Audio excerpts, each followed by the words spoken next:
Hi friends, welcome back to my channel. ఈరోజు నేను మీకు ఒక మంచి టిప్ చెప్తున్నాను శారీ ప్లేటింగ్ చేసే వాళ్ళకి. ఏంటిదంటే, ఇప్పుడు ఇది ఐరన్ టేబుల్ ఉంది కదా, మనం ఏ టేబుల్ తీసుకున్నా కానీ దీనిపైన ఒక కవర్ అనేది వస్తుంది.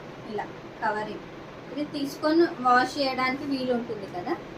దీనిపైన మ్యాక్సిమం ఇలా ఒక బెడ్షీట్ ఎలాంటిదంటే, మనం ఈ ఐరన్ బాక్స్ పెట్టి నువ్వు మర్చిపోయినా ఒక 2 minutes అయినా ఇది హీట్ అయిపోయి ఇట్లా చింగకుండా ఉండే బెడ్షీటే వాడండి.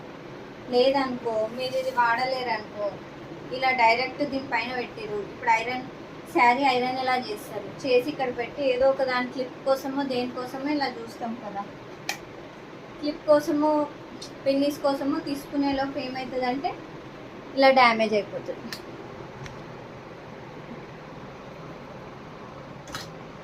ఇలా డ్యామేజ్ అయిపోతుంది, కాలిపోతుంది ఐరన్ టేబుల్.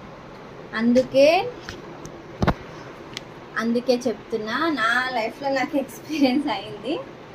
ఎప్పుడైనా ఒకటి బెడ్షీట్ అనేది వాడండి, వాడితే మన ప్రోడక్ట్స్ ఖరాబ్ కావు, ఐరన్ టేబుల్ బాగుంటుంది.